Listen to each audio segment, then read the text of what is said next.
संतांचे संगती मनोमार्ग गती आकळावा श्रीपती येणे पंथे. हा जो पंथ आहे ना तो भक्तीचा. माऊलींनी काय, समर्थांनी काय, आमच्या अनेक संत मंडळींनी हाच पंथ आम्हाला सोपा करून शिकवला.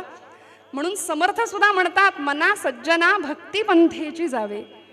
हाच पंथ संतांनी आम्हाला सांगण्याचं कारण की तो पंथ सुलभ आहे, सोपा आहे. वास्तविक त्यांनी अवघड उपासना केली आणि आम्हाला सोपं करून शिकवलं. म्हणूनच त्यांना संत म्हणतात की नाही हो, अवघडातलं अवघड तत्वज्ञान सोपं करून आईच्या मायेनी. म्हणून उद्धव स्वामी म्हणतात ना की एखाद्या आईनं बाळाला घास भरवावा तसं माझी समर्थ माऊली आहे.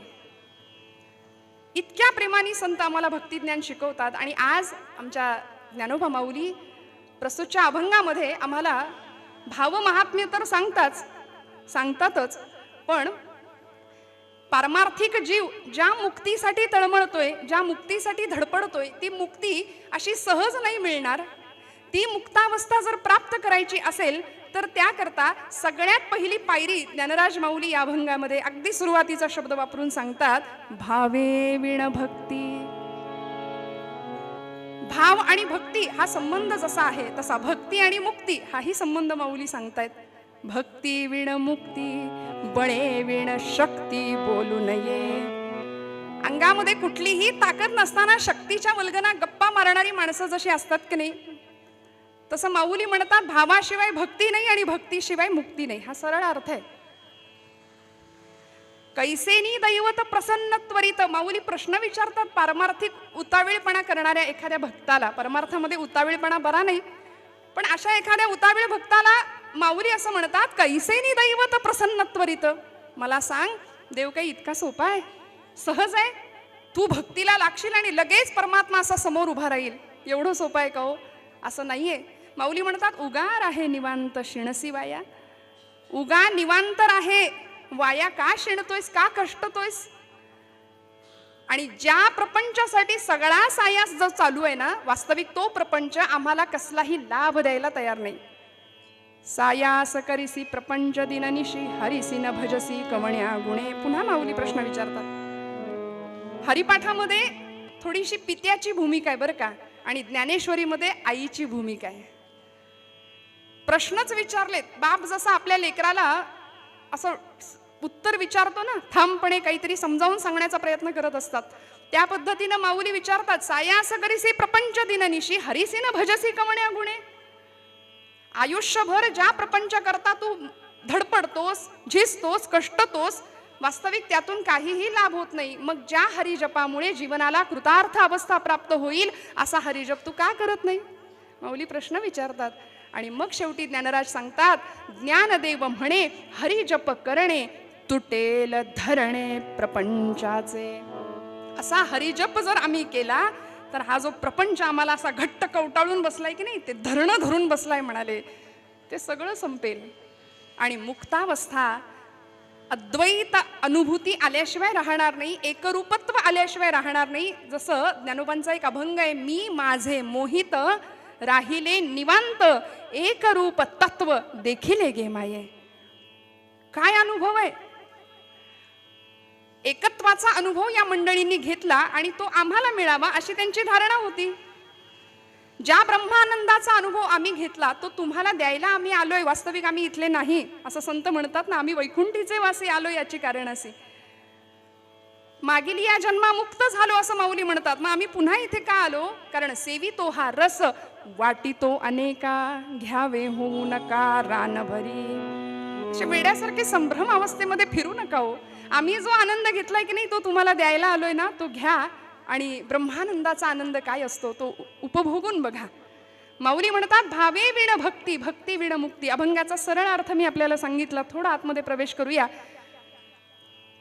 भाव या शब्दाचा उपयोग माऊलींनी याकरताच केलाय की जी भक्ती तुम्ही आम्ही करतो ना त्यामध्ये काहीतरी कमी आहे याची खात्री माऊलींना निश्चित आहे. म्हणून माऊलींनी त्या शब्दाची जोड त्या भक्तीला दिली आहे, भावे विण भक्ती. खरं तर वास्तविक शुद्ध प्रेम, निष्कलंक प्रेम, श्रद्धा, विश्वास या अर्थाने भाव हा शब्द इथे वापरलाय. भाव आम्हाला माहिती असतो सोन्याचा भाव आहे, बाजार भाव आहे. वास्तविक या भावाचा आमच्याकडे अभाव आहे, परंतु तो भाव माऊली आम्हाला समजावून सांगतात. आणि खरं सांगू, भक्ती हा आमच्या धर्माचा आधार आहे. बरं, भक्ती ही आमच्या धर्माची आधारभूमी आहे. भक्ती जर संपली आमच्या हृदयातली तर धर्म संपला असं मी विधान करेन कदाचित, तर ते चुकणार नाही. त्यामुळे भक्ती हा आमचा आधार आहे. ती भक्ती भावयुक्त असली पाहिजे, प्रेमयुक्त असली पाहिजे, प्रेमाची भावाची झालर त्या भक्तीला असली पाहिजे. जसं की एखादी सौभाग्यवती 100 तोळे दागिने अंगावर घालू दे, पण कपाळाला कुंकुम तिलक जर नसेल तर काय उपयोग आहे तिचा. हिंदू धर्म संस्कृतीचे आम्ही गोडवे गातो. सध्या हे बोलणं सुद्धा त्रासाचं ठरतंय आणि जे बोलतायत त्यांनाही त्रास होतोय. कपाळाला कुंकुम तिलक नसेल तर त्याला काही उपयोग नाही. श्रोते हो, या उलट अंगावर एकही दागिना नसू दे, परंतु सौभाग्याचा तिलक जर एक कपाळाला आम्ही लावू ना, तर त्या पद्धतीनं भाव हा भक्तीचा सौभाग्य तिलक आहे. श्रोते हो, भाव हा भक्तीचा सौभाग्य अलंकार आहे. माऊली म्हणतात, म्हणून त्या भक्तीला भावाची जोड देऊया. भावे विण भक्ती, भक्ती विण मुक्ती, बळे विण शक्ती बोलू नये. मग हा भाव, हे प्रेम कसं असेल हो, कसं आमच्या अंतःकरणात येईल? ते प्रेम कुठून बाहेरून आणावं लागतं का? अहो, प्रेमाची, भाव हा प्रेम या अर्थानेच माऊलींनी जर शब्द वापरलाय, तर आमच्या भक्तीतलं प्रेम कुठे आटलंय? आमच्या भक्तीमध्ये प्रेम नाही का? आम्ही जी भक्ती करतो ती सकाम भक्ती करतो. श्रोते हो, संतांनी निष्काम भक्तीची अपेक्षा आमच्याकडून केली आहे आणि ही भक्ती फलद्रूप होते. भावयुक्त अंतःकरणाने केलेली भक्ती फलद्रूप होते, फळते, रुजते आणि तेव्हाच ती मुक्तावस्थेला प्राप्त करते, तेव्हाच ती मुक्त अवस्था प्राप्त करून देते. आणि असा भाव, असं प्रेम हृदयामध्ये येण्याकरता आधी प्रेम म्हणजे काय समजून घ्यायला लागेल. अलीकडं प्रेमाच्या व्याख्या, प्रेमाच्या कविता भरपूर आम्हाला बघायला मिळतात. पण अहो, प्रेम तुम्ही आम्ही काय सांगणार आणि काय अनुभव घेणार प्रेमाचा? या प्रेमाचं, या भक्ती प्रेमाचं स्वरूप देवर्षींनी भक्तिसूत्रामध्ये सांगितलं. अनिर्वचनीयम. कसं आहे प्रेम, भक्ती प्रेम कसं आहे? त्याचं निर्वचन करता येत नाही, वर्णन करता येत नाही. प्रेम स्वरूपम. भक्ती कशी आहे? मुका स्वादनवत. साखरेची गोडी. साखर खाणाऱ्या माणसाला जर विचारलं कशी आहे रे साखर, तो म्हणेल गोड आहे. गोड म्हणजे नेमकं काय रे, त्याला नाही सांगता येणार, ती चाखून बघावी लागेल. त्या पद्धतीनं प्रेमाचं, भक्तीचं स्वरूप आहे. श्रोते हो, की जे अनुभवावं लागेल. ही प्रेमयुक्त भक्ती आम्हाला अंतःकरणात मुरवावी लागेल. यापुढे जाऊन देवर्षी आम्हाला सांगतात प्रेमाची व्याख्या. मी म्हटलं, तुम्ही आम्ही काय सांगणार प्रेमाची चर्चा आणि काय करणार? आज जे प्रेमाचं बिभत्स स्वरूप आम्ही आजूबाजूला पाहतोय, त्याच्यातून काय पुढे परिणाम होत आहेत ते वर्तमानपत्र आम्हाला सांगतात. मी वेगळं सांगायची गरज नाही. लव जिहाद सारख्या सामाजिक प्रचंड मोठ्या गंभीर प्रश्नांना सामोरं जावं लागतं आमच्या धर्माला. का? प्रेमाचा वास्तविक सरळ साधा सोपा अर्थ नाही आम्हाला समजला. आमच्या आर्य सनातन वैदिक हिंदू धर्मावर आम्ही प्रेम करावं, संतांच्या वाङ्मयावर आम्ही प्रेम करावं, भगवंताच्या नामावर आम्ही प्रेम करावं. श्रोते हो, कशाला प्रेमासाठी दुसरीकडे जावं? देवर्षींनी या प्रेमाचं वर्णन, या प्रेमाचं स्वरूप सांगितलंय. गुणरहितम, गुणरहितम, कामनारहितम. प्रेम कसं आहे हो? गुणदोषांच्या पलीकडचं आहे. कुठल्याही प्रकारची इच्छा प्रेम करत नाही. भगवंताकडून काहीही नको. कसं प्रेम आहे भगवंतावर? प्रतिक्षण वर्धमानम. प्रत्येक क्षणाला वाढणार आहे. अनुभव रूपम, सूक्ष्मतरम, अविच्छिन्नम. देवर्षी नारद या भक्तीचं स्वरूप सांगतात. कधीही न संपणारं, सतत वर्धमान, वाढतं राहणारं आणि ते अनुभव घेण्यासारखं असं प्रेम. तदर्पिता खिलाचारता तद्विस्मरणे परम व्याकुलता इति. देवर्षी म्हणतात की जरा जरी विस्मरण झालं ना भगवंतांचं, तरी असा जीव व्याकुळ कासावीस झाला पाहिजे, अशी भक्ताची अवस्था असते. बरं, आणि म्हणून भक्तीचे प्रकार आपल्याला भागवतामध्ये सुद्धा भक्त प्रल्हादांनी सांगितले, ते प्रसिद्ध आहेत. श्रवणम, कीर्तनम, विष्णू स्मरणम, पादसेवनम. आपल्याला हे प्रकार माहिती आहेत. या पुढे जाऊन देवर्षी नारदांनी भक्ती सूत्रामध्ये भक्तीचे 11 प्रकार सांगितले. त्याच्यामध्ये प्रल्हादाचे 9 प्रकार समाविष्ट आहेत. गुणमहात्म्यासक्ती, रूपासक्ती, कांतासक्ती, वात्सल्यासक्ती, दास्यासक्ती, विरहासक्ती, 16 प्रकार देवर्षी सांगतात. यापुढे जाऊन मधुराद्वैत संप्रदायाचे अध्वर्यू गुलाबराव महाराज 16 प्रकार भक्तीचे सांगतात. आणि या सर्व प्रकारांमध्ये भगवंतांच्या गुणांची आसक्ती, रूपाची आसक्ती व्हावी, प्रेमयुक्त अंतःकरणाने ती भक्ती केली जावी. काय असते हो ही आसक्ती, काय असतं हे प्रेम? म्हणून यथाव्रज गोपिकानाम देवर्षींना का लिहावंसं वाटलं, का सूत्र सांगावंसं वाटलं? कारण इतकं प्रेम की ज्यांच्यासाठी भगवंत रडत होता. एवढंच नाही, तुका म्हणे त्याचा देव सर्व भार चालवी कामार होऊन या. भगवंत प्रसंगी अशा भक्तांचा दास होतो. कामार म्हणजे सेवक, सेवक होतो, गडी होतो. वाटेल ती कामं अशा भक्तांच्या घरी भगवंतांनी केलेली आहेत. श्रोते हो, आपल्याला उदाहरणं माहिती आहेत. गोकुळामध्ये ज्यावेळी भगवान गोपाल कृष्णांचा जन्म झाला, भगवंतांची रूपासक्ती काय आहे बघा. जन्म झाला आणि यशोदा माता म्हणाली, उत्सव म्हणावं, उत्सव. गोकुळामध्ये भगवंत आलाय, गोपाळ कृष्ण, आणि त्याला बघण्याकरता सगळ्या गोकुळवासियांनी गर्दी करावी.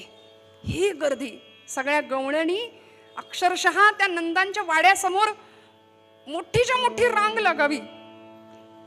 सगळ्या गोपी अगदी नटून थटून साज शृंगार करून कुठे आल्यात? कृष्णाला बघायला, भगवंतांना बघायला.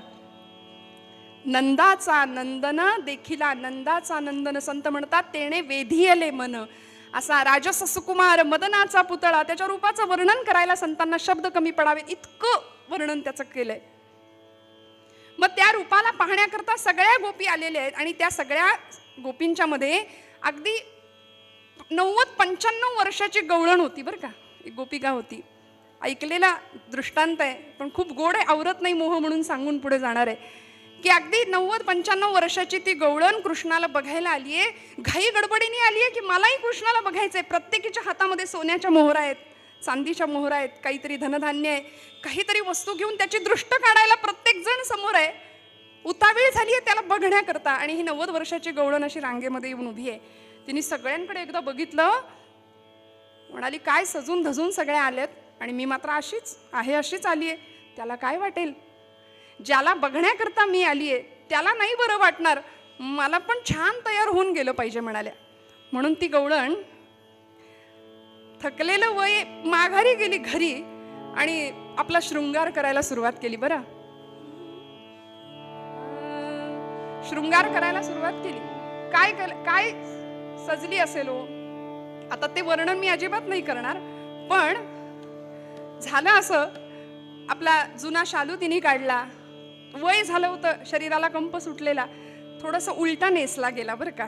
भरजरी किनार उलटी झाली, थोडंसं मेकअप करायला फसलं, जराशी चुकलं आणि झालं असं, होठो पे काजल नयनो में लाली. काय झालं, काय वर्णन आहे? होठो पे काजल नयनो में लाली, गालों पे टिकली लगाते चले, दीवानी बनी दीवानी बनी. आणि अशी तिचं ते प्रेम, तिची ती रूपासक्ती, भगवंताला बघायचंय आणि ज्याच्या समोर जायचंय त्याच्या समोर मी तयार होऊन जाणार, हा भाव अंतरीचा शुद्ध. आणि असा भाव घेऊन ती जेव्हा बाहेर रस्त्याने चालायला लागली ना, तेव्हा तिचे यजमान तिला समोर त्यांनी बघितलं, म्हणाले अरे बापरे ही आमचीच आहे वाटतं. आणि समोर गेले, म्हणाले अगो बाई काय कशी दिसतीयस, बघ तू काय अवतार केलायस तू तुझा. ती म्हणाली काय झालं, अजिबात चांगलं नाही दिसत आहे म्हणाली. कुठं कृष्णाला बघायला निघालीस ना, मग कशी तयारी केली आहे, जरा आरशात बघ स्वतःला. त्या 90 वर्षाच्या गवळणीने जे उत्तर दिलं ना श्रोते हो, ते फक्त हृदयात ठेवूया. ती असं म्हणते की अहो मला माहितीये माझं सगळं चुकलंय, मला माहितीये माझं काहीतरी गडबड झालीये, पण आता खरं सांगू का, माझ्याकडे वेळ कमी आहे. भगवंतांना बघण्याआधी मी जर हे पुन्हा दुरुस्त करायला माघारी गेले आणि त्याच्यातच माझा प्राण गेला, त्याच्यातच मी संपले, तर त्याला बघायचं राहून जाईल. इतका सुंदर भाव या भक्तांकडे होता. म्हणून या गोपिकांसाठी भगवंत रडत होता द्वारकेमध्ये श्रोते हो. या गोपिकांच्या पायाची धूळ अंगाला लागावी म्हणून भगवंत व्याकुळ होत होते, कासावीस होत होते. आणि भक्तीचा अलंकारच हा आहे. मला सांगा, भक्त नाही तर भगवंत नाही. भक्ताशिवाय भगवंताला काय, कुठे जागा आहे राहायला, कुठे राहणार भगवंत भक्ताच्या अंतःकरणाशिवाय. त्यामुळे अशी भावयुक्त अंतःकरणाची भक्ती ज्ञानोबांना अपेक्षित आहे तुमच्या माझ्याकडून. पण आम्ही सकाम भक्ती करतो आणि आम्ही सगळे लवाड भक्त आहे. मला असं वाटतं भक्तीमध्ये नाही, सकामता नाही. ही निष्काम भक्ती संतांनी आमच्याकडून अपेक्षित केली. म्हणून ज्ञानराज म्हणतात, भावे विण भक्ती, भक्ती विण मुक्ती. आणि भक्तीचा भावानी भक्ती फलद्रूप होणार आहे.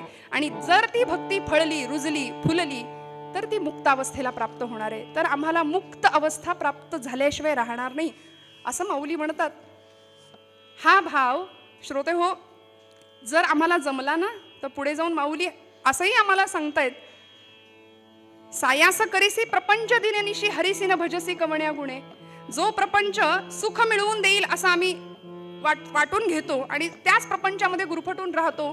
पुनरपि जननम पुनरपि मरणम पुनरपि जननी जठरे शयनम या चक्रामध्ये अडकतो. आणि हे म्हणजे असं झालं, पाण्यामध्ये होडी सोडतो ना आम्ही कागदाची, त्या होडीचा तसा काहीच उपयोग नाही, ती तात्पुरतीच असते. ना त्या होडीमध्ये बसून आम्हाला प्रवास करता येतो, ना ती होडी आम्हाला कुठल्या किनाऱ्यापर्यंत घेऊन जाते.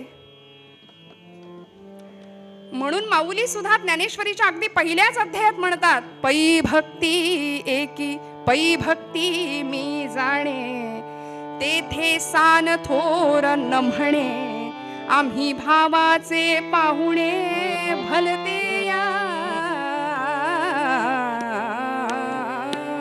येर पत्र पुष्प फळ हे भजावया मिस केवळ, या वाचोनी लाग निष्फळ भक्ती तत्व माऊली म्हणते. आणि अशा भक्तीला प्रेमाची जोड द्यावी. काय होता हो भाव, अनेक भक्तांच्या अंतःकरणातला भाव. ज्यांच्या घरी भगवंत राबले असे आमचे संत श्रेष्ठ एकनाथ महाराज. गिरिजाबाई पत्नीचं नाव. मला कधी कधी असं प्रश्न पडतो, कधी असा विचार मनात येतो की काय असेल गिरिजामाईंचा आणि एकनाथ महाराजांचा प्रपंच. श्रोते हो, ज्यांना शांती ब्रह्म असा दर्जा समाजाने दिला, समाजाने म्हटलं शांती ब्रह्म एकनाथ महाराज, ज्यांनी भागवत धर्म संप्रदायाची परंपरा खऱ्या अर्थी सनाथ केली असे संत श्रेष्ठ एकनाथ महाराज आहेत. गिरिजामाई त्यांच्या पत्नी. गावामध्ये अनेक प्रकारचे लोक होते, त्यापैकी असेही काही लोक होते की महाराजांना नाथांना छळणारे, नाथांची परीक्षा घेणारे. एकाला आपल्या मुलाची मुंज करायची होती, पैशांची गरज होती म्हणून गावातल्या लोकांकडे त्यांनी पैसे मागितले. गावातली मंडळी म्हणाली, तुला आम्ही पैसे देतो पण आमचं एक काम कर. काम काय? नाथांकडे जा आणि शांतीब्रह्म म्हणून घेतात ना स्वतःला, जग त्यांना शांतीब्रह्म म्हणतं ना, तर आता नाथांना राग आला पाहिजे असं काहीतरी कर, नाथांना राग येऊन दाखव. तो म्हणाला चालेल. गेला नाथांच्या वाड्यामध्ये, झाप झाप झाप झाप पावलं टाकत नाथ आपल्या देवघरात आहेत. आणि देवघरामध्ये भगवंतांच्या समोर बसून यस्य स्मरण मात्रेण जन्म संसार बंधनात विमुच्यते नमस्तस्मै विष्णवे प्रभ विष्णवे. विष्णू सहस्रनामाचं स्तोत्र पठण सुरू आहे. आणि तो गृहस्थ चपला घालून आतमध्ये गेलाय. बरं, चपला घालून आतमध्ये गेला. नाथांना राग येईल असं त्याचं वर्तन होतं, मुद्दाम हे करत होता. आणि नाथांनी स्तोत्र पूर्ण केलं आणि अगदी प्रेमाळू नजरेने त्याच्याकडे बघावं. म्हणाले, अहो काय हे तुमची अगतिकता बुवा, काय तुमची अगतिकता की देवघरामध्ये येण्याआधी चप्पल काढायचं सुद्धा तुम्हाला भान राहिलं नाही. काय प्रेम तुमच्या हृदयामध्ये, काय प्रेम मला भेटण्याचं. लोकांनी याला सांगितलं होतं, एक गृहस्थ नाथांच्यावर 108 वेळा थुंकला, त्यालाही नमस्कार केला नाथांनी, तरी राग आला नाही नाथांना. आता राग येऊन दाखव. याही परिस्थितीत नाथांचं शांती ब्रह्म हे नामाभिधान किंवा ही पदवी लोकांनी नाथांना दिलेली आहे, ती सार्थ झाली. पाहिलं, म्हणाला आता नाही, आता राग येईल असंच काहीतरी करेन. नाथांच्या घरी पंक्ती उठायच्या, जेवणाची पंगत बसली आहे आणि स्वतः गिरिजामाई जेवण वाढतायत वाकून सर्वांना. पूर्वीचा काळ होता हो, आता आम्ही सुधारित झालो, सोफिस्टिकेटेड झालो, प्रचंड सुशिक्षित झालो. मला असं कधी कधी वाटतं नक्की उलटा प्रवास सुरू आहे की नक्की पुढे प्रवास सुरू आहे. कारण पूर्वीचा काळ बसणारा माणूस बसताना बसून जेवायचं, वाढणारा माणूस वाकून वाढायचं. आता उलटं झालंय, आता वाढणारा माणूस एका जागी उभा आहे, जेवणारा माणूस सगळीकडे फिरत फिरत फिरत फिरत जेवतंय. बुफे. गिरिजामाईंनी आग्रह करून करून प्रत्येकाला वाढावं. पंगत बसली आहे जेवणाची आणि हा जो गृहस्थ होता की नाही नाथांना त्रास द्यायला आलेला, तो आला धावत आणि गिरिजामाईंच्या पाठीवर असा चढायचा प्रयत्न करू लागला. श्रोते हो, नाथ महाराज बघतायत आपल्या गिरिजामाई पत्नीकडे आणि गिरिजा आई सांगतायत की अहो काळजी करू नका, हरीला लहानपणापासून असंच पाठीवर घेऊन वाढायची मला सवय आहे, लेकराला पडू नाही देणार, काळजी करू नका.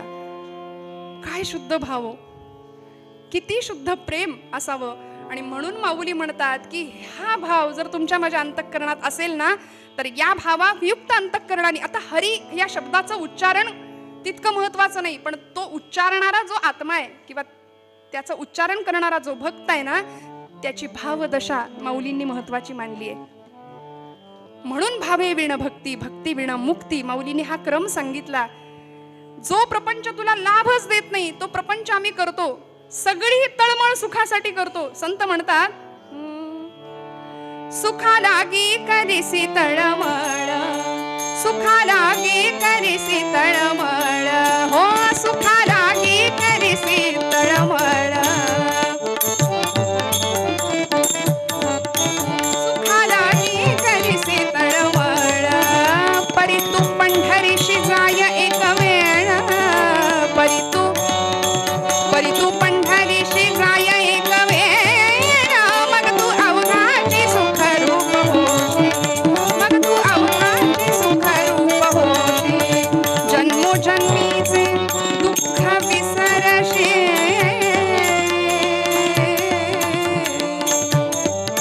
जन्मोजन्मीचे दुःख विसरशी, मग तू अवघाची सुख रूप होशी, मग तू अवघाची सुख रूप होशी, मग तू अवघाची सुख रूप होशी.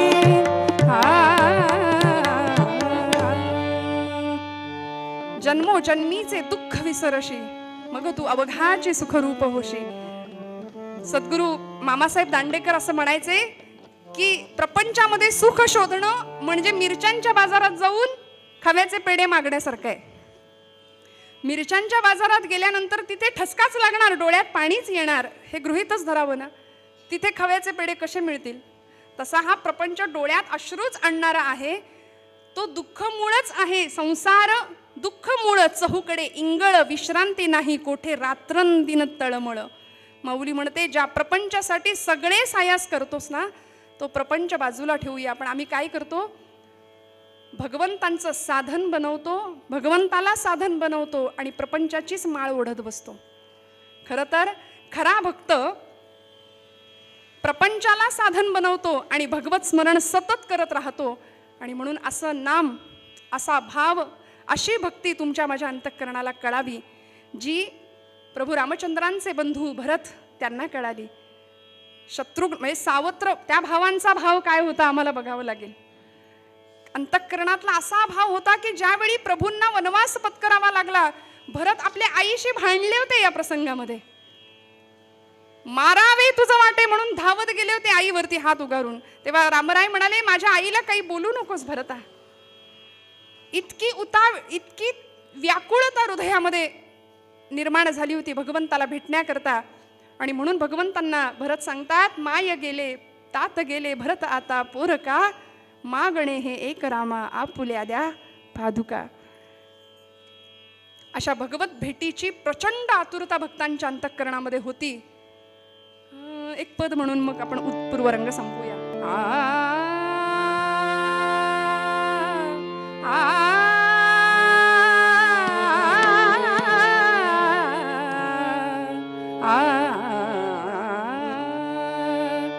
ज्यावेळी प्रभू निघाले ना वनवासाला, भरत मागे मागे मागे मागे जात होता. भरद्वाज ऋषींच्या आश्रमामध्ये भगवंत थांबले होते, कळालं, धावत मागे गेले आणि ज्या ठिकाणी भगवंत बसले होते त्या जागेवर असा हात फिरवत होते. रामा, काय भक्ताचं लक्षण असावं. भागवतामध्ये नवयोगेश्वरांनी जनकाला भक्त लक्षण सांगितलंय. त्रिभुवन विभव हे तवेप्य कुंठ स्मृती रजितात्मसुरादिभिर्विमृग्यात न चलती भगवत पदारविंदा लव निमिषार्धमपि यस्स वैष्णवाग्रहा. वैष्णवाची व्याख्या, भक्ताची व्याख्या सांगितली आहे.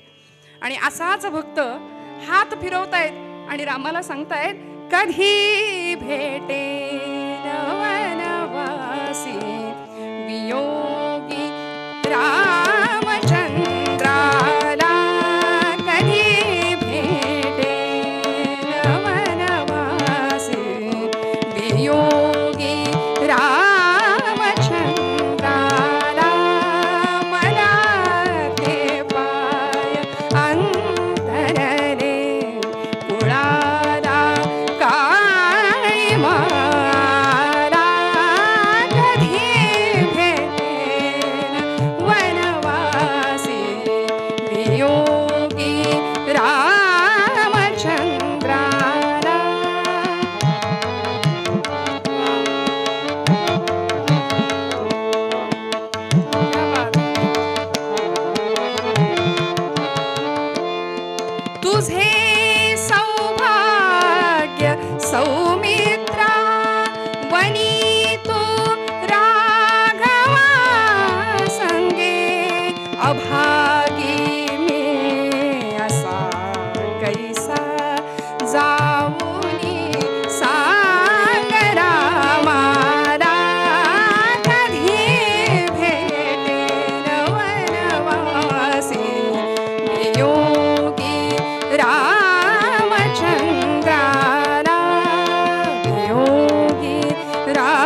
निर्माण व्हावी, आम्ही मुक्तावस्थेला प्राप्त होऊ, त्यासाठी माऊलींनी सांगितलेलं भावाचं महात्म्य लक्षात घ्यावं लागेल. पूर्वरंगात थांबते. उत्तर भागाला सुरुवात करण्याआधी एकदा अभंगाचा आठव करूया. भावे विना भक्ती, भक्ती विना मुक्ती, भक्ती विना मुक्ती, भावे विना भक्ती, भक्ती विना मुक्ती, बळे विना शक्ती बोलू नये, बळे विना शक्ती बोलू नये, कैसेनी दैवते प्रसन्न त्वरित,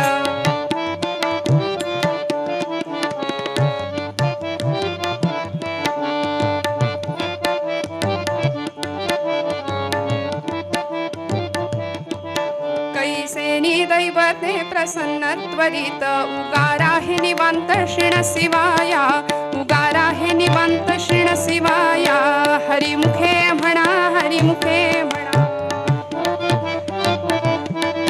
पुण्याची गणना कोण करी, सायास करिसी प्रपंच दिननिशी, हरिसिन भजसी कवण्या गुणे, ज्ञानदेव म्हणे हरि जप करणे, ज्ञानदेवा म्हणे हरि जप करणे, तुटेल धरणे प्रपंचाचे, धरणे प्रपंचाचे, भावे विना भक्ती, भक्ती विना मुक्ती, बळे विना शक्ती बोलू नये, बळे विना शक्ती बोलू नये, बळे विना. हरिकथेच्या नियमानुसार थोडा वेळ हरिनामाचा गजर करूया. सर्वांनी मस्त भजन करा, हातानी टाळी, मुखानी गोड आवाजामध्ये नाम. संजीवन समाधी सोहळ्याचा हा पवित्र पावन असा पर्व काळ आहे. श्रोते हो, 21व्या शतकामध्ये संजीवन हा शब्द आम्हाला खूप अवघड वाटतो. काही लोकांनी या शब्दाची चिकित्सा केली, काहींनी खरंच माऊली आहेत का याचाही आपल्याला इतिहास माहिती आहे, शोध घेतला. पण खरं सांगू का, परवा एकाने मला विचारलं, खरंच माऊली आहेत? आज 750 वर्ष व्हायला आली तरी माऊली आहेत? म्हटलं ते एकटेच आहेत, आपण सगळे मेलेलो आहोत. संजीवन समाधीच्या रूपाने आज माऊली तुमच्या माझ्यामध्ये आहेत आणि म्हणून अनुभव घेऊया नामानी त्यांच्या असण्याचा. मस्त भजन करूया, गोड आवाजात नाम घ्या. विठोबा रखुमाई, सगळ्यांचा विठोबा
उजेडी राहिले उजेडा होऊन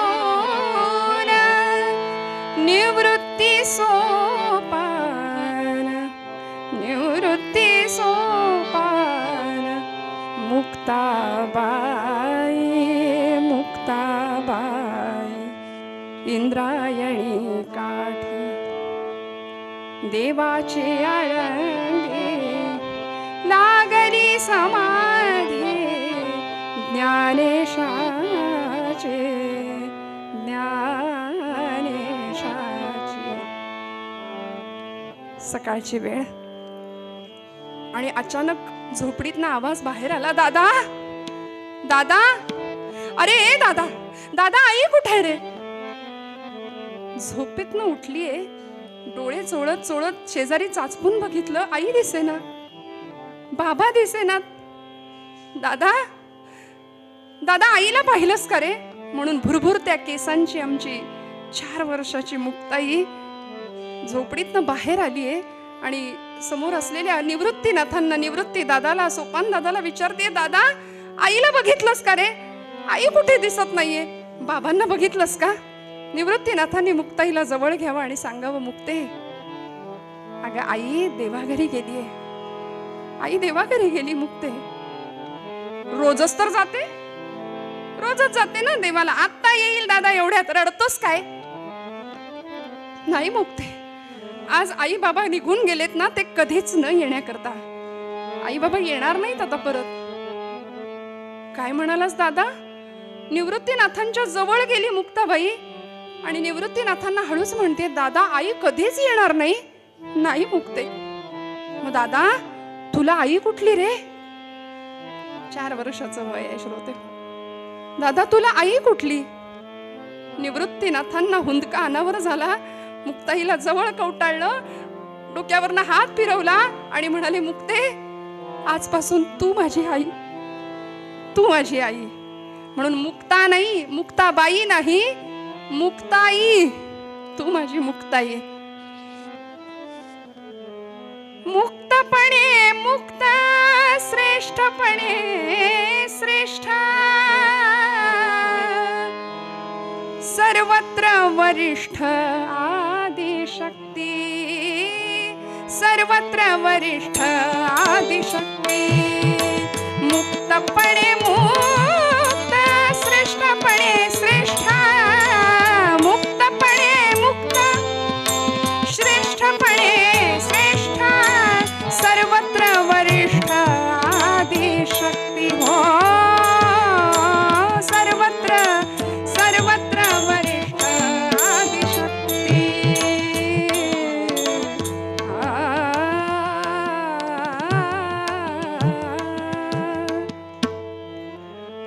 आई येणार नाही, बराच वेळ वाट बघितली असं कळालं. मात्र श्रोते हो, आपण पूर्वपीठिका 2 दिवसापूर्वीपासून ऐकतोय, ऐकलेली आहे यापूर्वी. विठ्ठलपंत म्हणजे साक्षात मूर्तिमंत वैराग्य आणि आई रुक्मिणी माता म्हणजे साक्षात भक्ती होती. दोघांच्या अतिपवित्र आणि अतिशुद्ध कुसव्यांनी या 4 भावंडांना जन्म दिला होता. निवृत्ती, ज्ञानदेव, सोपान आणि मुक्ताबाई. या 4 भावंडांची नावच जणू अशी होती की ज्या भक्तीच्या पायऱ्या ठराव्यात आपल्याला माहितीये. प्रवृत्ती दूर केल्याशिवाय निवृत्ती नाही, त्याशिवाय ज्ञानप्राप्ती नाही आणि ज्ञानप्राप्तीशिवाय मुक्तीच्या गर्भागारात प्रवेश करण्याचा सोपान प्राप्त होत नाही. म्हणून परमार्थ तितकाही सोपान न, हेच जणू काही या दोघांना सांगायचं होतं की काय. गुरु आज्ञेनुसार धारण केलेला संन्यास दूर केला आणि गृहस्थाश्रम स्वीकारला. त्यानंतर भगवंतांच्या इच्छेनुसार 4 मुलं जन्माला आली, निवृत्ती, ज्ञानदेव, सोपान आणि मुक्ताबाई. पण संन्याशाने प्रपंच करणं म्हणजे महत्पाप. समाजाने इतका त्रास दिला आणि आपल्या मुलांना आपल्या पश्चात उत्तम जीवन जगता यावं याकरता देहांत प्रायश्चित्त पत्करलं. रात्रीची वेळ, निबिड अंधकार, इंद्रायणी निस्तब्ध भातीये आणि अशा परिस्थितीमध्ये रुक्मिणी आईनी आपल्या 4ही भावंडांच्या केसावरून, डोक्यावरून हात फिरवला, मुक्ताईच्या गालावरून हात फिरवला. डोळ्यातला अश्रू घळकन मुक्ताईच्या गालावर ओघळला. मुक्ताईनं झोपेतच तो अश्रू पुसून टाकला. श्रोते हो, वात्सल्य पुसलं गेलं आणि पती बरोबर जावं लागलं. निवृत्तीनाथांना जाताना सांगून दिलं, निवृत्ती सगळ्यांना सांभाळ बरं, माझ्या मुक्तीला सांभाळ. कणखर आहे, पण तिच्या ममताळूपणाचा अंत नाहीये. सत्पदते ब्रह्म चित्पदते माया आनंदपद जया म्हणती हरी. मुक्ताचं मुक्त असलेलं जीवन म्हणजे मुक्ताबाईंचं जीवन आहे श्रोते हो. निळोबारायांनी त्यांचं वर्णन केलंय. नमो ज्ञानेश्वरा निवृत्ती उदारा सोपान देवा. हे एक चरण निळोबारायांसाठी, निळोबारायांनी सर्व भावंडांसाठी वापरलंय. आणि दुसरं चरण नमो मुक्ताबाई त्रिभुवन पावनी आद्यत्रय जननी देवांचीही. एका चरणात सबंध मुक्ताबाईचं वर्णन केलंय. तीनही देवांची आद्यत्रय जननी अशी ब्रह्मा विष्णू महेश यांचीही ती जननी योग शक्ती आदिमाया मूळ माया आदिशक्ती ब्रह्म चित्कला चैतन्याची कला असलेली मुक्ताबाई महाराज. तीन देवांची तर जननी होतीच, पण ब्रह्मा विष्णू महेश हे आहेतच, पण तीन देव तिने खऱ्या अर्थी कशा पद्धतीने घडवले बघा. नामदेव, ज्ञानदेव आणि चांगदेव. एक कच्चा होता त्याला पक्क होण्याचा मार्ग शिकवला, एक कोरा होता त्याला परिपूर्ण केलं, भरून काढलं, आणि एक तापलेला होता त्याला शांत केलं. ज्ञानदेव, नामदेव आणि चांगदेव. आई येणार नाही म्हटल्यानंतर रात्री इंद्रायणी निस्तब्ध झाली. निबिड अंधकार. रात्र संपली, दिवस उजाडला आणि मुक्ताबाई वाट पाहून थकली आणि आई येणार नाही याची खात्री पटली. त्यावेळी या रखुमाईच्या लेकीनं टाहो फोडला श्रोते हो. असं म्हणतामध्ये तो टाहो आर्त करुणा भाकली भगवंतांची आई आई म्हणून टाहो फोडला. सोपान काका रडतायत, ज्ञानदादा रडतायत. निवृत्तीनाथांनी सगळ्यांना जवळ घ्यावं. मुक्ते, ए ज्ञाना, ए सोपाना. आता रडायचं नाही बरं, आता रडायचं नाही. अरे वेड्यांनो, रडता कशाला? बघा बरं, समोरच्या पारावर ते चिमणीचं घरटं आहे की नाही. अरे काय झालं माहितीये, त्या घरट्यामध्ये त्या चिमणीची पिलं होती की नाही 4. काल रात्री एक मोठी घार आली आणि त्या पिलांना घेऊन निघून गेली. बरं, त्या आई वडिलांना घेऊन निघून गेली, पण तरी सुद्धा सांग मुक्ते, ती पिलं कशी दाणा टिपतायत. ती थांबली का? ती दाणा टिपतायत की नाही. मुक्ता, ज्ञाना, आपल्याला थांबून नाही चालणार. निवृत्ती दादा सगळ्यांना समजावतायत, मुक्ताईला समजावतायत. आणि मुक्ताईने एवढं ऐकलं. मात्र 4 वर्षाची परकरी पोर मुक्ताबाई आमच्या महाराज पटकन परकराचा ओचा खोवला, पाण्यात शेण कालवलं आणि सडा टाकायला सुरुवात. ज्ञानादादा बघतो काय, अरे जा भिक्षा मागायला. निवृत्तीनाथ, ज्ञानदेव भिक्षे करता बाहेर पडले आणि सडा टाकणाऱ्या मुक्ताईकडे बघितलं. शेजारच्या कुंभारवाड्यातली लक्ष्मी आत्या धावत आली आणि पदराचा बोळा तोंडात कोंबूनच मुक्ताईला अक्षरशः हंबरडा फोडला. मुक्ते, काय झालं ग? आता सांत्वन कुणी कुणाचं करायचं? पण ही 4 वर्षाची आदिमाया ब्रह्मचित्कला काय म्हणते माहितीये? लक्ष्मी आत्या, रडू नकोस ग. माझी आई म्हणायची, भरल्या घरात रडू नये, रडू नकोस ग. लक्ष्मी आत्या म्हणतीये, कुंभारीण होती शेजारची, त्यांनी सांगावं, लय सोसलं ग दोघांनी मुक्ते. आणि एवढ्यात ज्ञानादादा यावेत. ज्ञानादादांनी सांगावं, आत्या तू कुंभारीण ना ग, मडकी बनवतेस, घट बनवतेस. मला सांग, एका घटामध्ये गाईचं शुद्ध लोणी असतं, दही असतं, आणि एका घटामध्ये संस्कारासाठी वापरले जाणारा अग्नी असतो ग. घटा घटांचे रूप आगळे, प्रत्येकाचे दैव वेगळे. तुझ्या विना ते कोणा न कळे,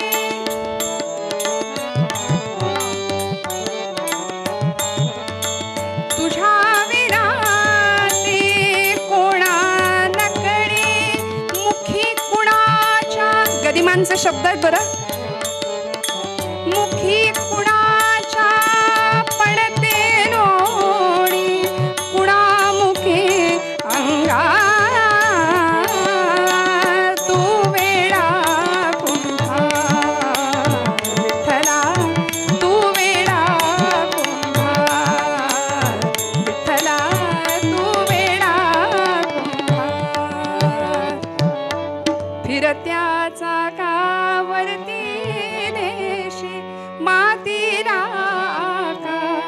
भगवंता, काय तुझी लीला. दिवसा मागून दिवस जातायत. ज्ञानादादा चौपदरी खांद्याला अडकून भिक्षेसाठी बाहेर पडायचे आणि गावामध्ये भिक्षा मागत मागत मागत एकदा महादेव भटांच्या वाड्यासमोर येऊन उभे राहिले. बरं, महादेव भट स्नानासाठी नदीवर गेलेत. ज्ञानदादा ओम भवती भिक्षां देहि असा आवाज दिला. आतून यमुना त्यांची पत्नी धावत बाहेर आल्या. म्हणाल्या, बाळा टेक हा जरासा. उन्हानं कोमजलेलं ते पोर पाहिलं. जरासा टेक, मी गुळ पाणी घेऊन येते म्हणून झपकन मागे वळल्या. ज्ञानदादा सांगतात, आई माते गुळ नको, नुसतं पाणी आणा. गोडाधोडाची सवय नाही राहिली आता, फक्त पाणी घेऊन या.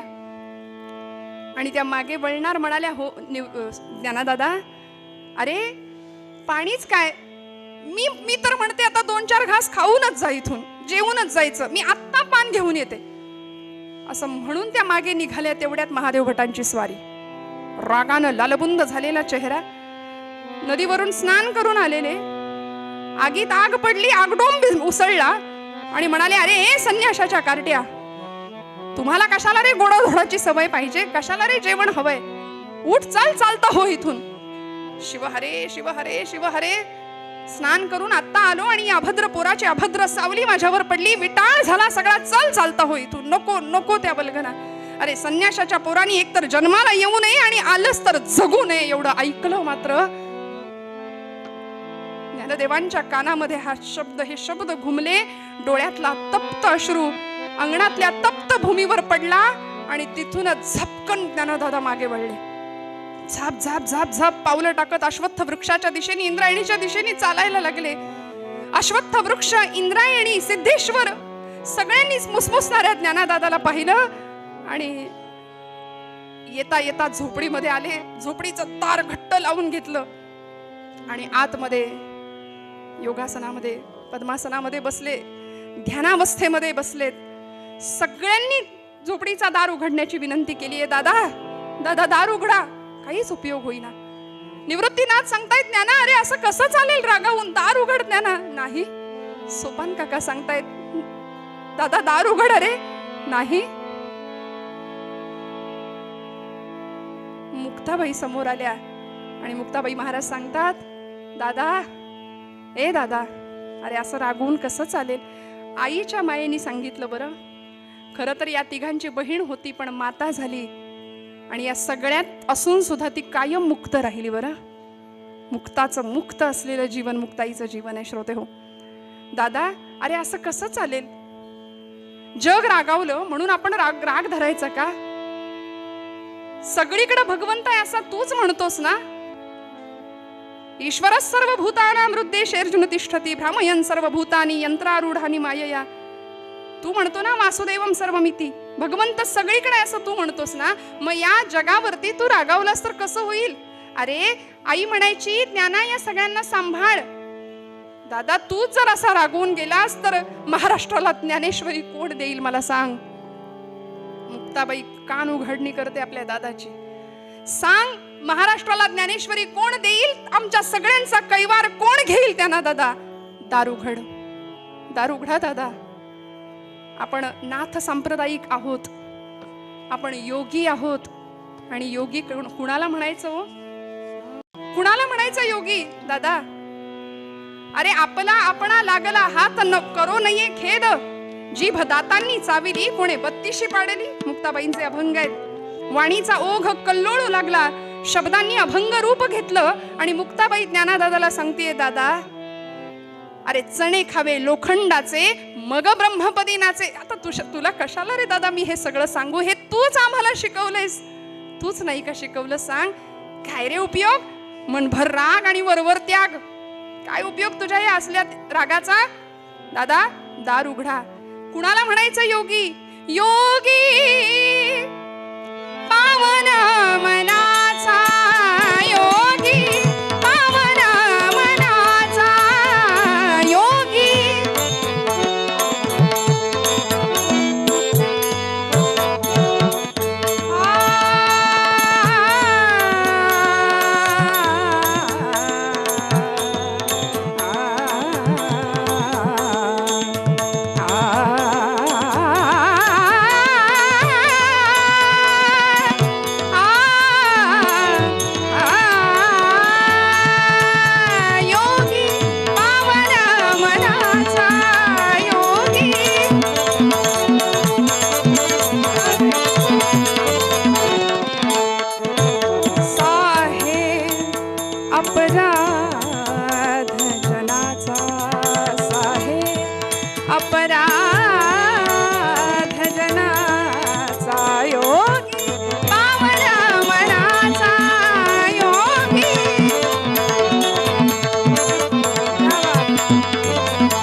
त्या प्रसंगामध्ये तिच्या मुखातून जे शब्द आलेत ना श्रोते हो, ते ताटीचे अभंग म्हणून प्रसिद्ध आहेत.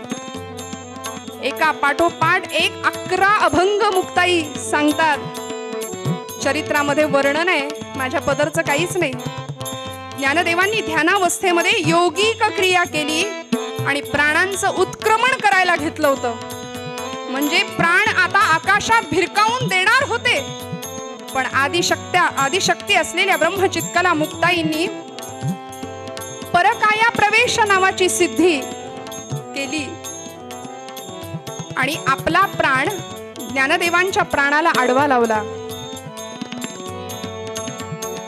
आणि सांगतात, यावेळी मुखातून जे शब्द बाहेर पडलेत की नाही, ते शब्द हे कुठेही लिहिलेले नाहीयेत. बोलून किंवा सांगून मुक्ताई इथे शब्दांनी बोलत नाहीयेत बरं का. हे अपौरुषेय आहेत अभंग. वेद जसे अपौरुषेय आहेत ना, तसे ताटीचे अभंग प्रगट झालेत. मुक्ताई म्हणे असा कुठेही उल्लेख नाहीये या अभंगामध्ये. मुक्ताई ज्ञानदादांना सांगते, विश्वपटा ब्रह्मदोरा ताटी उघडा ज्ञानेश्वरा, ताटी उघडा ज्ञानेश्वरा.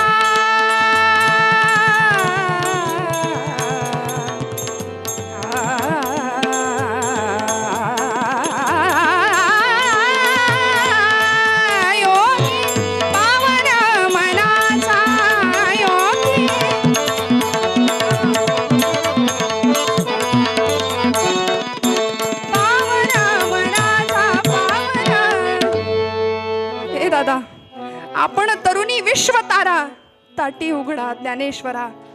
मुक्ताबाई लढीवाळ जीव मुद्दल ठाईचे ठाई. दादा दार उघडाल का, दार उघडाल का.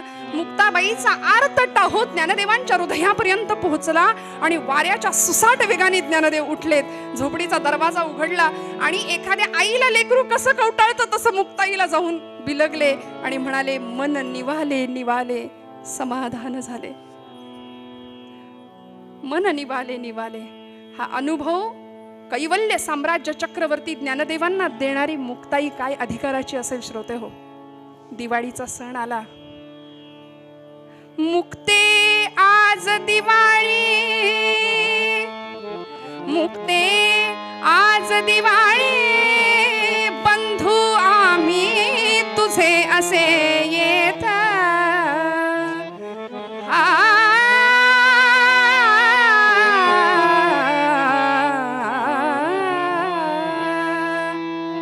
मांडे रुचिर करोनी, मांडे रुचिर करावे, सेवून राहू आम्ही आनंदात.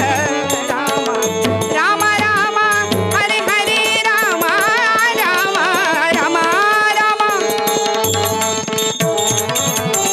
रामा रामा हरे हरे रामा रामा रामा रामा सीतापते रामा रामा रामा रामा रघोत्तमा रामा रामा रामा रामा हरे हरे रामा रामा. मुक्ता, आज दिवाळी आहे ग. कुणीतरी एखादा भाविक व्यक्तीने शिधामध्ये गुळ, हरभऱ्याची डाळ, तूप, कणिक असं सगळं सामान दिलं होतं. आणि निवृत्तीनाथ मुक्ताईला सांगतात, मुक्ते आज दिवाळीचा सण आहे, मांडे खायची इच्छा झाली आहे, तुला येतात का ग मांडे. हात तिच्या दादा, एवढंच ना. अरे आईनं शिकवलंय मला. दादा मांडे येतात करता, पण साध्या तव्यावर मांडे होणार नाहीत रे. त्याकरता मडक्याचं मोठ्या गोल आकाराचं एक खापराचं रांधणं लागेल ना. आणि ते रांधणं आणायला धावत मुक्ताबाई कुंभारवाड्यात जाऊन कुंभार काकांना सांगितलं, काका माझ्या दादाला मांडे खायची इच्छा झाली आहे, देता का हो एक खापर. खापर घेतलं आणि येता येता रस्त्याने आनंदाने चालतीये. विसोबा चाटी नावाचे गृहस्थ आळंदीमधले समोर आले. कार्टे मुक्ते, अगं संन्याशाची पोरं तुम्हाला कशाला गोडधोड खायला पाहिजे. साधू म्हण होता ना स्वतःला, आणि गोडाधोडाची चटक जिभेची कशाला हवी. आणि इकडं ते रांधणं, आणि इकडं ते खापर म्हणून ओढून घेतलं हिसकावून आणि खाली पाडलं, फुटून गेलं. रडत रडत मुक्ताई निघाली. ज्ञानादादा वाटेत भेटले. मुक्ते, काय रडतीस ग? डोळ्यात का पाणी? दादा, अरे रांधण फोडलं रे विसोबांनी. तुला खरं सांगू का, फोडलं त्याचं वाईट नाही वाटत, पण निवृत्ती दादाला आज मांडे खायची इच्छा झाली, कधी नव्हे ते, म्हणून वाईट वाटतंय रे. दादा काय करू रे आता, कसे मांडे खायला घालू दादाला? एवढाच ना मुक्ते, काळजी करू नकोस, चल तू मांड्यांची तयारी कर, आपण भाजूया मांडे. आणि निवृत्त मुक्ताईला घेऊन ज्ञानदादा आले. मग योग धारणा करुने ज्ञानदेवे पेटविला पंचागने. लाल बुंद ज्ञानदेवांची पाठ झालीये. मुखातनं आगीचे लोळ, आगीच्या ज्वाळा दिसतायत, आरक्त नयन दिसतायत माऊलींचे. आणि मुक्ताईनी पटापट मांड्यांची तयारी केली. मांडे थापले आणि श्रोते हो, माऊलींच्या पाठीवर मांडा टाकावा, टमकन फुगून वरती यावं. काय आनंद. इकडे विसोबा विचार करतायत, बघतोच कसे खातायत मांडे म्हणून आले होते. आणि झोपडीच्या त्या झरोक्यातून पाहतायत काय चाललंय आतमध्ये. आतमधला तो चमत्कार पाहिला. सगळे जेवायला बसले श्रोते हो, आणि विसोबा असे त्या झरोक्यातून बघतायत आतमध्ये. मनामध्ये विचार करतायत की हा अमृताचा प्रसाद जर मला मिळाला ना तर सगळी पाप धुवून जातील. पश्चाताप होतोय.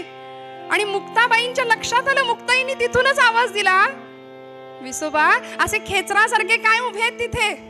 खेचर म्हणजे गाढव, त्यांचं नाव होतं चाटी खरं तर, पण आम्ही त्यांना विसोबा खेचर म्हणतो. मुक्ताबाई म्हणतात असे खेचरासारखे काय उभे. आणि अरे गाढवा असं आईच म्हणते की नाही, मुलाला आईच म्हणू शकते, तोच आईचा अधिकार आहे.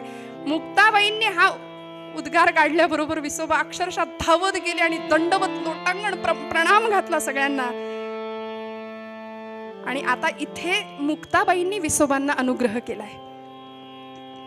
आणि मग ती शिष्य परंपरा पुढे नामदेवांपर्यंत गेली. मुक्ताई गुरु विसोबांनी नामदेवांना अनुग्रह केलाय पुढच्या काळामध्ये. श्रोते हो, हा मुक्ताईंचा आणि या चारही भावंडांचा चमत्कार पंचक्रोशीमध्ये सगळीकडे पसरतोय.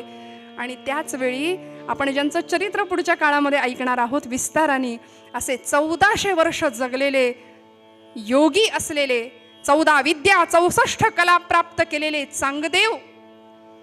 64 कला होत्या, परंतु 65वी कला उकलुनी दावी आली असं वर्णन केलंय. चांगदेव म्हणे आजीची जन्मलो, गुरुपुत्र झालो मुक्ताईचा. चांगदेव म्हणे आजीची जन्मलो, गुरुपुत्र झालो मुक्ताईचा. या प्रसंगामध्ये निर्गुणाचे डहाळी पाळणा लाविला, तेथे सुत पहुडला मुक्ताईचा. चांगदेव महाराज म्हणतात, चांगदेव म्हणे आजीची जन्मलो, गुरुपुत्र झालो मुक्ताईचा. एकीकडं चांगदेव महाराज, एकीकडं नामदेव महाराज, विसोबा खेचर, आणि मग नामदेव महाराजांची परंपरा.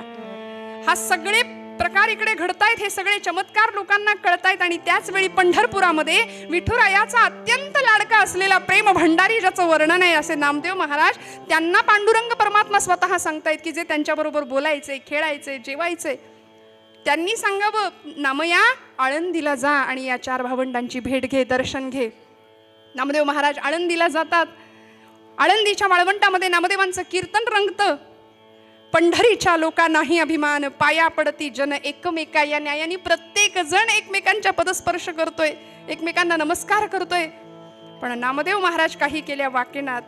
मुक्ताबाई चाणाक्ष असं पायाच्या अंगठ्यापासून केसापर्यंत, शेंडीपर्यंत अगदी सगळं अवलोकन केलं. आणि कळवळ्याने आदिशक्ती आईच्या अंतःकरणाने ज्ञानदादाला हळूच म्हणते, दादा अरे अरे अरे, अखंड जयाला देवाचा शेजार, कारे अहंकार गेला नाही. सतत देवाच्या जवळ राहतो हा, आणि याला वाटतं मीच मोठा, अजून अहंकार गेला नाही. निवृत्ती दादा म्हणतात, मुक्ते असं बोलू नको. अगो वेडे, यांनी देवाला वेडं केलंय. देव यांच्याशी बोलतो, देव यांच्या कीर्तनात नाचतो, असं बोलू नकोस मुक्ते. मुक्ताबाई म्हणते, ए दादा, बाबा तुला घालायचा तर तू साष्टांग नमस्कार घाल, मला काही याच्या तोंडाकडे बघायची इच्छा नाही. दादा खरं सांगू का, हा पांडुरंगाचा लाडका भक्त आहे. ते लाडवलेलं लेकरू असतं की नाही आईचं, एखादं, तसं यांचं झालंय.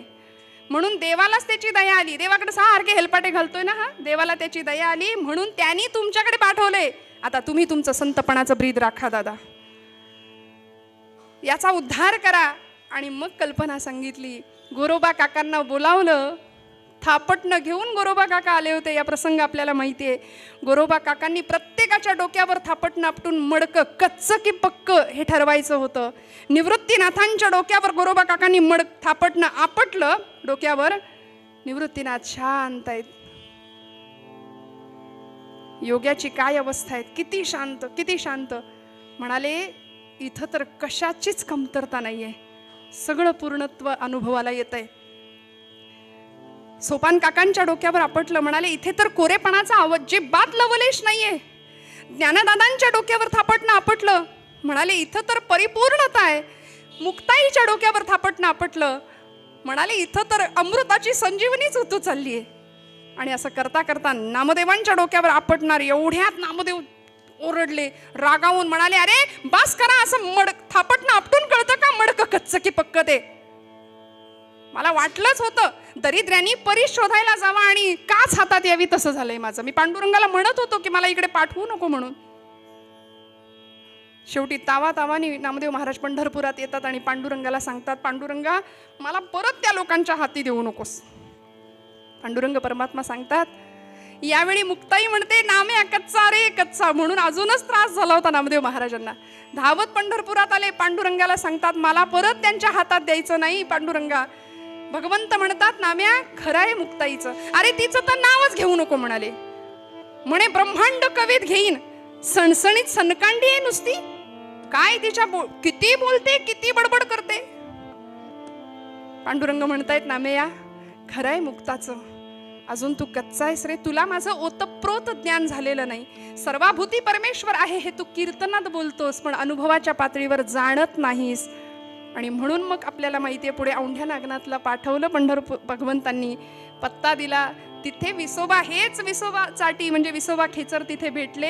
आणि मग मुक्ताईंची ही शिष्य परंपरा पुन्हा तयार झाली. ज्ञानदेव विसोबांनी नामदेवांना तिथं अनुग्रह केलाय. असा अधिकार सगळीकडे चाललाय. पण बघता बघता काळ जवळ आला माऊलींच्या समाधीचा. श्रोते हो, ज्ञानदेवांनी पांडुरंगाची आज्ञा घेतली, परवानगी घेतली आणि म्हणाले आता देवा थांबवू नका, आता सगळं पूर्ण झालंय, ज्ञानेश्वरीचं लिखाण पूर्ण झालंय, आता मला समाधी घेऊ द्या. भगवंतांची परवानगी मिळवली आणि माऊली ज्ञानोबा राय समाधी घेण्यासाठी सज्ज झाले. माऊलींच्या समाधी समयी आळंदीमध्ये अक्षरशः जनसागर उसळला होता. सगळे लोक तिथे जमा झालेत. सगळे आकांत करतायत, रडून आक्रोश करतायत, टाहो फोडतायत. आणि मुक्ताबाई या सगळ्या जमावाला काय सांगत होती माहितीये? अरे आक्रोश काय म्हणून करता, रडता काय म्हणून? रडायचं त्याच्यासाठी ज्याचं जीवन कार्य अपूर्ण राहिलंय. रडायचं त्याच्यासाठी ज्यांनी भगवंतांनी दिलेल्या या पार्थिवाचं काहीच सार्थक केलं नाही. रडायचं त्याच्यासाठी अरे माझ्या ज्ञानदादा इतकं पूर्ण सुवर्णाचं आयुष्य कुणीच जगला नाही, कुणीच नाही. असं सुंदर आयुष्य माझं ज्ञानदादा जगलाय. रडता कशाला? उलट मागणं मागा वर्षत सकळ मंगळी, ईश्वरनिष्ठांची मांदियाळी, अनवरत भूमंडळी भेटतो भूता. असं मागणं मागा. माऊलींची समाधी झाली. श्रोते हो, यानंतर निवृत्तीनाथ माऊलींच्या समाधी पाठोपाठ सासवडला सोपान काकांनी सुद्धा समाधी अवस्था प्राप्त केली. त्यानंतर निवृत्तीनाथ आणि मुक्ताईंनी नामदेवादी आदी सर्व मंडळी एकत्र आले आणि तीर्थयात्रेला बाहेर पडले. तीर्थयात्रा करता करता करता ही सर्व मंडळी जळगाव जिल्ह्यातलं कोथळी नावाचं गाव, इथे तापी तीरावर ही सर्व मंडळी आली.